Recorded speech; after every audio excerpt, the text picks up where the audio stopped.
The clock on the wall behind the front desk at Harlow Animal Hospital read 5:29 and 40-something seconds. I know because I was watching it the way you watch a pot that absolutely needs to boil, willing the second hand around by sheer concentrated frustration. My bag was already on my shoulder. My coat was already buttoned. The handover notes I'd typed up that afternoon were sitting in a neat stack beside the keyboard, everything the evening shift would need, printed and organized by urgency, annotated in the margins where anything needing explaining. All she had to do was walk through that door and stand next to me for 60 seconds. The phone rang, line 1, then line 2. Out in the waiting room, a large, anxious greyhound mix was pacing tight circles while his owner kept refreshing something on her phone. In the kennel corridor behind me, something small and distressed was making a sound that went through the wall and straight through your chest. A woman near the window was on her third trip to the desk in 20 minutes, asking about her cat. This was not a quiet moment. It was never a quiet moment at 5:30 on a Thursday. I looked at the clock one more time. 5:30. I picked up my bag, I walked to the front door, I pushed it open, and I left. I want to tell you there was some grand internal monologue in that moment, some speech about dignity and principle, and the precise monetary value of unpaid overtime. There wasn't. There was nothing cinematic happening in my head at all. I was just tired. I had been tired for 2 months, and I had finally arrived at the specific kind of tired that stops apologizing for itself. 5:30 means 5:30, not when you're ready, not when the corridor conversation winds down. 5:30. What I did not know, walking to my car in that October dark, was that leaving would set off a chain of events, ending with the two of us standing in Marcus's office the following morning, and that the thing I said in that room would solve a problem I had been quietly absorbing for far too long. But I am getting ahead of myself. Harlow Animal Hospital occupied a squat red brick building on the corner of a street that had gentrified politely around it over the years, boutique coffee places and a Pilates studio now on either side, but the hospital itself unchanged for 2 decades. The waiting room smelled the way all veterinary waiting rooms smell, a specific layered combination of antiseptic, warm fur, and barely contained human anxiety.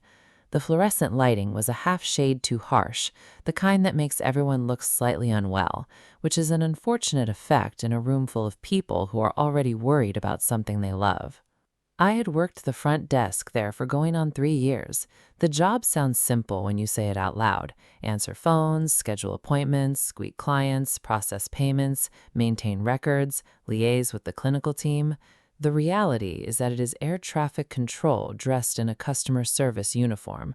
On any given afternoon, you are tracking 6 simultaneous situations, fielding calls from people who are frightened about their animals, and managing a waiting room that can shift from calm to absolute chaos in the space of a single emergency walk-in.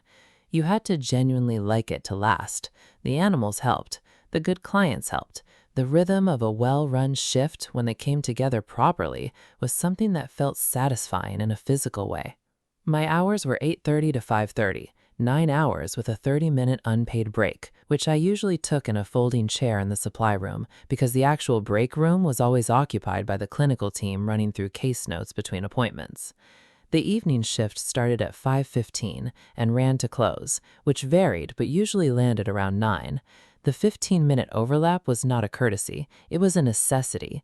Handover at a busy veterinary front desk is a real transfer of operational knowledge.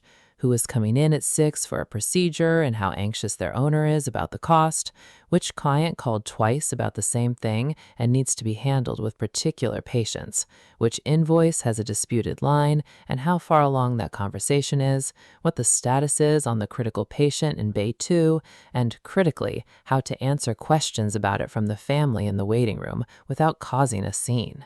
15 minutes was not generous. It was the minimum. When Marcus had more staff on the rotation, handover was spread across different people depending on the day. I had handed over to 3 or 4 different colleagues over time, and it had worked fine. Some were more thorough than others, but everyone broadly understood what the 15 minutes was for. Then the roster contracted. Budget, Marcus said. Not anyone's fault, just the numbers. And for the stretch of time that this story covers, the evening front desk belonged almost entirely to Brianna Calhoun. I want to be fair to Brianna because fairness matters even in stories where someone drives you to the absolute limit of your patience. Brianna was not malicious, she was not calculating, she was not even lazy in any general sense of the word. She was a deeply social person who had worked at Harlow for 18 months and built the kind of easy familiarity with the clinical staff that takes real time and genuine warmth to develop. She knew everyone's coffee preferences, she knew which nurse was going through something difficult at home, and which technician had just gotten a new dog. She was funny in a dry, offhand way, and she was genuinely good at her job when she was actually doing it. The problem was the gap between when she arrived and when she was doing it. Here is how the sequence played out on an average evening with a reliability that would have been almost impressive if it hadn't been costing me money. 5:12, Brianna's car in the lot. Good sign. 5:14 or 5:15, the back door opens. I can hear it from the desk. Also good. 5:15 to somewhere between 5:22 and 5:38, nothing. The back of the building has absorbed Brianna completely. What was happening back there was not a mystery. The clinical team's shift overlapped with the front desk for about 40 minutes, and the kennel corridor, that narrow passage between the ward and the surgical prep room, functioned as an informal decompression zone, a place where people exchanged 30 seconds of something human before the next case arrived. Brianna loved that corridor. She had real friendships back there. She had shared history and inside jokes and the kind of belonging that you cannot manufacture at a front desk in 40 minutes of actual work time. The back corridor was warmth. The front desk, with its ringing phones and its worried owners and its administrative backlog, was the job. And Brianna had found a way, without apparently noticing she was doing it, to take the warmth before doing the job. I waited for her the first time because I assumed it was a one-off, something to sort out in her locker, a quick word with one of the nurses about a case. I waited the second time because I was hoping the pattern would correct itself. By the fifth or sixth time, I physically walked to the back of the building, found Brianna, mid-laugh with Jess from the kennel team or one of the other technicians, said something like, "Heading out now," and watched her look mildly surprised before following me to the desk. I had started keeping an involuntary tally. The tally was not flattering. The worst evenings were the ones where something was genuinely live at the front. A client who had walked in without an appointment because her dog was breathing wrong, 2 phones on simultaneous lines, a payment that required verification before I could release a prescription. Every single minute past 5:30 was a minute I was working unpaid, and nobody was asking me to stay. Nobody had sanctioned it. I was staying because the alternative felt impossible. The alternative was leaving a waiting room unattended, a phone ringing with nobody to answer it, a situation that could spiral in a medical context if the wrong call went unanswered. It felt impossible until it didn't. The evening that changed it was a Thursday in late October. 6 clients in the waiting room. A woman who had come in 40 minutes earlier declaring a guinea pig emergency, the emergency having since been downgraded by the clinical team, but the woman herself not having been downgraded at all, still circling the desk every 10 minutes, looking for reassurance. My handover notes ran to 3 pages. It was a genuinely complex close, and I had documented everything that could be documented. Brianna had arrived at 5:14. I saw her car. I heard the back door. At 5:31, I was still at the desk, alone, answering the guinea pig woman's 5th question about whether someone would personally update her before she left, and something in me went very quiet and very flat. I want to be precise about what that feeling was. It was not anger. Anger is loud and reactive and dissipates. This was something more structural. It was the feeling of a decision arriving, already fully formed, the way a mathematical conclusion arrives when you finally assembled enough data points. The calculation was simple. I had been absorbing a cost every single day for 2 months. The cost had a clear cause, and I had the complete and total power to stop absorbing it, at no risk to anyone, by doing nothing more extraordinary than reading a clock and walking to a door. Starting tomorrow, I was leaving at 5:30, not 5:31, not when Brianna emerged from the back corridor at her own convenience, 5:30, because that was what my contract said, and contracts are not suggestions written in a pleasant font. What I did not know, standing at that desk with the guinea pig woman still talking at me, was that the first time I actually did it, the fallout was going to reach Marcus's desk by 9 o'clock the following morning, and that what happened in that office was going to permanently rearrange the evening shift dynamic. The next day, I prepared with a thoroughness I have thought about since and still feel was completely justified. The handover notes I produced that afternoon were the most comprehensive I had ever written. Every open case, every client flag, every pending callback, every invoice query, every notation about patient temperament for the evening's upcoming appointments. 3 pages, single-spaced, divided first chronologically and then by urgency level. Anything that could survive being written down, I wrote down. Because here is the nuance. The handover I had been performing for 2 months was partly verbal. Brianna and I would stand together at the desk, and I would walk her through the texture of the day, the things that don't translate cleanly to a form because they live in context and tone. The client who needed to be approached about the estimate before the vet came out, not after. The technician who had flagged something informally and wanted it followed up before it became formal. The history between 2 regular clients who both had afternoon appointments and could not, under any circumstances, be left alone together in the waiting room. Long story, dogs involved. This was institutional knowledge, soft knowledge, the kind that passes between people rather than onto paper. I transferred all of it to paper that day, every scrap. I was not going to leave Brianna unprepared. I was going to leave Brianna exactly as prepared as 3 pages of careful documentation could make her, and then I was going to leave. 5:28, bag on shoulder. 5:29, coat buttoned. Post-it note on top of the stack. Handover notes. Tonight's callbacks on page 2. Prescription query page 3. Do not release until insurance confirmed. 5:30. I said goodnight to Priya, one of the day nurses crossing through the reception area, who gave me a slightly puzzled look because I think she could hear the ambient noise of the waiting room and instinctively expected someone to still be at the desk. I walked to the door. What I left behind? 2 lines ringing, 1 client at the window asking about discharge instructions, a waiting room with 5 people in it, and somewhere in the interior of the building, Brianna Culcahen finishing a thought she felt was worth finishing. I drove home, I cooked dinner, I did not think about Harlow Animal Hospital until my alarm went off the following morning. When I arrived at 8:30, Marcus Sabara was already in his office with the door open, which meant he was available, and the specific quality of his available expression told me he had received at least 1 phone call the previous evening that he had not particularly wanted to receive. Marcus was one of those managers who had been doing the job long enough that almost nothing made him visibly agitated. He operated in a kind of permanent, composed weariness that people sometimes mistook for indifference, but was actually just competence at very high volume. He was fair. He listened before he spoke. He had earned my respect over 3 years in ways that not all managers do. "Come find me when you get a moment," he said, not looking up. I settled in, handed the first 2 arrivals of the morning, made the opening callbacks. At 9, during a natural lull between a discharge and the first appointment, I knocked on his doorframe. Brianna was already sitting in the chair to the right of his desk, arms folded, the expression of someone who had rehearsed several versions of a statement on the drive in and was now waiting for the correct moment to deploy them. Marcus said, "Brianna brought something to me this morning about handover yesterday. I left at 5:30. My shift ends at 5:30. I left handover notes on the desk."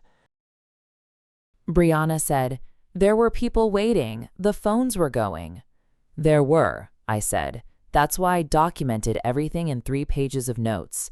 Everything that was active, everything that needed attention, it was all there. You can't just walk out in the middle of a busy close."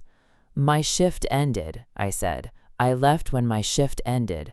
I have been leaving late almost every day for the last 2 months because you weren't at the desk when your shift started.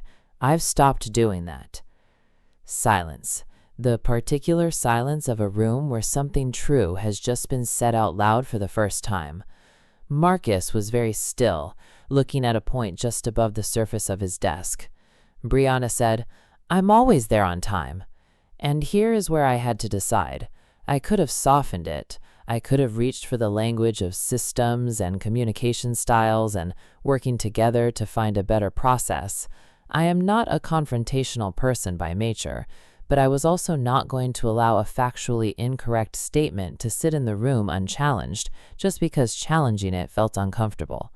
"Brianna," I said, "you arrive before your shift on most days. You come in through the back door, and then you stay in the back of the building for somewhere between 10 and 30 minutes. I know this because I have been standing at the front desk, watching the clock while it happens. I have to physically walk to the back and find you and tell you I'm leaving because you don't come to the desk on your own until I do. Your body is in the building, but the desk isn't covered." The room was quiet enough that I could hear a dog somewhere in the kennel ward having a very firm opinion about something. "I am not interested," I continued, keeping my voice level, "in where you are in the building at 5:15. That's genuinely not my concern. What I know is that at 5:30, if there's no one at the front desk, I will be leaving because 5:30 is when my shift ends." Marcus looked at Brianna. Brianna looked at the wall, and I looked at Marcus, waiting for the temperature of the room to settle somewhere I could read. Because here is what you never actually know in the moment when you've said the truthful thing in the room with your manager. You never know whether the truth is going to be received as honesty or reframed as attitude. I had worked for Marcus for 3 years. I had a clean record. I had never been in his office for anything other than a scheduling question or a client compliment. But 3 years of goodwill is not a guarantee of anything. It is evidence. Evidence can be weighed differently depending on the day and the manager and what phone call came in the previous evening. I sat in that chair and I waited. And what Marcus said next was not what I expected. Marcus said, "Brianna, I need you to answer me directly. Is what she's describing accurate?" Brianna shifted, recrossed her arms. "I stop to say hello to people when I come in. It's not like I'm disappearing." "How long does that typically take?" A pause that lasted slightly too long. "I don't know, a few minutes." "Jess mentioned it to me this morning," Marcus said. "She didn't know it was a problem. She said you two were going through the Delacroix case from last week. She said you'd been back there for close to 20 minutes. Brianna's mouth moved without producing words. "The front desk was unattended from 5:30 to 5:52 last night," Marcus continued. His voice was completely even, not punishing, just factual. "I know that because the phone system logs unanswered calls. There were 4 of them in that window. One was a post-op client calling about a recovery concern. When she couldn't reach the desk, she called my personal number." He paused. "That's the call I got at 5:45. The room absorbed that. Brianna said, quietly, "I didn't know it had been that long." "I know you didn't," Marcus said. "That's the actual problem." What followed was not a dramatic scene. Marcus was not built for drama. What it was a precise and unhurried conversation about the mechanics of a front desk handover, why the overlap existed in the first place, what the exposure was when a medical facility's reception went unmanned during active hours, and what was going to change. To Brianna's credit, and I mean that without any edge in it, she did not argue, she sat with it. At one point she said, "I genuinely didn't realize I was putting that on her," and the thing about her face when she said it was that it looked true, not performative, not damage control. She hadn't been calculating. She had been operating on an assumption she had never once been asked to examine, the assumption that the person at the desk would remain at the desk until she got there, whenever that was, because the desk required coverage, and coverage required a person, and I was the person. She had never looked at it from the other direction. She had never had to. Marcus looked at me. "You leave at 5:30. That's non-negotiable going forward, and Brianna understands that now." "That's all I needed," I said. We all stood up. The meeting was over. Except the next morning, I arrived at 8:30 to find Brianna already at the front desk. Not in the back corridor, not mid-conversation with anyone. At the front desk, coat still on, coffee still in hand, positioned with the pointed deliberateness of someone who had thought about where they needed to be and had made sure, conspicuously, to be there. The expression on her face was the expression of someone sitting a very deliberate examination, correct and present, and not especially happy about the circumstances that had made correctness and presence feel like a statement rather than a default. She said good morning. I said good morning back. I took over the desk. She went to put her coat away. At 5:14 that afternoon, she was at the front desk, ready, coat off, bag down, eyes on the screen. At 5:15, I started the handover, the verbal handover, the real one, with texture and context and all the institutional soft knowledge that only survives being spoken out loud. The client coming in at 6, who needed a gentle approach before any numbers were mentioned. The informal flag on the Bay 1 patient that needed a morning call. The prescription discrepancy that was almost certainly a billing glitch but needed eyes on it. At 5:30, I said goodnight.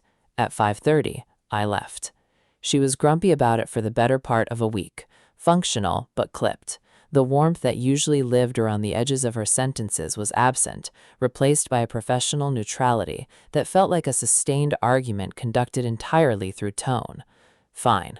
I was not there for the warmth. I was there for 5:30, and 5:30 was what I was getting. After about 10 days, something started to shift. She began showing up a few minutes before her shift with questions from the day before, things she'd noticed in the log that she wanted context on. The handovers got longer in the good way, more reciprocal, more like a genuine transfer between two people who were both invested in the same outcome. By the end of the month, we had settled into something that actually functioned, not just mechanically, but with some ease in it. The 15 minutes had become what it was always supposed to be, a real overlap, a real conversation, a real handing off of the desk. I never brought up the corridor situation again. There was nothing left to bring up. Marcus had said the necessary thing, the found log had said the necessary thing.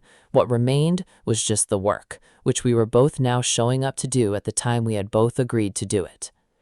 There is a dynamic in working life that I have seen operate across different industries, different organizations, different configurations of staff. It runs on a simple and largely unexamined assumption that some people's time is rigid and some people's time is flexible. The people with rigid time are the people with designated authority, the managers, the credentialed staff, the people whose attendance has been formally sanctioned as non-negotiable. The people with flexible time are the support roles, the coordinators, the front of house people, the ones whose presence is required for a situation to function and who are therefore expected to maintain that presence until the situation resolves, regardless of what the clock says. This assumption does not usually get written down. It doesn't need to. It operates through expectation, through the vague social weights of being needed, through the discomfort of being the one who walks out when something is still unresolved. Brianna was not exploiting me consciously. She was breathing the same ambient assumption that most workplaces circulate without acknowledging, that the person at the desk will be there until the desk is covered, because what kind of person leaves a desk uncovered? What I had done by leaving was refuse to be flexible. I had said, without a speech, without a meeting request, without a formal complaint, simply by reading a clock and walking to a door, that my time ended at 5:30, that 5:30 was not a suggestion, that the cost of the arrangement as it existed was being paid entirely by one person, and that person was no longer available to pay it. The very next morning, Brianna Colquhoun was at the front desk, grumpy as anything, and on time. Here is what I want to leave you with. There is a version of this story that ends in a dramatic climax, raised voices in the corridor, formal written warnings, HR paperwork in triplicate. That would be a more conventionally satisfying story in some structural sense. It would have harder edges and a cleaner villain. But that version did not happen, and I think the reason it didn't is because the leverage I had was never about confrontation. It was about participation. Every extra minute I had stayed past 5:30 was a vote that said, this arrangement is acceptable. I will absorb this cost. My time after the hour is available for you to borrow without asking and without reimbursing. The moment I stopped casting that vote, the arrangement dissolved. Not because I had argued against it convincingly, not because I had escalated it to the right authority, because I had simply stopped funding it with my own unpaid minutes. The thing about invisible costs is that they remain invisible as long as someone is covering them. The second the coverage stops, the cost becomes visible to everyone in the room. A phone log with 4 unanswered calls is a very clear document. A post-op client calling the manager's personal number at 5:45 is a very clear document. The cost I had been absorbing showed up on the record the instant I stopped absorbing it. I also want to say with full sincerity that this story ends reasonably well, partly because Marcus was a reasonable person. He looked at the actual evidence before he decided who was right. Not every manager does that. Some of them would have made that office conversation about my attitude and my tone and whether I was being a team player. If that had happened, this would be a different story, probably one I'd be telling very differently. But it didn't, and it isn't. 5:30 means 5:30, not when the conversation in the back corridor reaches a natural pause, not when you've said your goodbyes and found your coat and remembered what you needed to remember. 5:30, the number on the clock, the number on the contract, the same number every single day. If you've ever been the person absorbing the cost of someone else's schedule, I hope this lands usefully, not as instruction, just as a reminder that reading a clock and walking to a door is, sometimes, the entire argument. If you're still here, thank you genuinely for spending the time. Drop something in the comments if you've had your own version of this moment, the moment where you stopped absorbing something you've been absorbing on behalf of everyone else. I'd like to read them. Subscribe if you haven't, because these stories are endless and they only get stranger. Take care of yourselves out there, and get out at 5:30.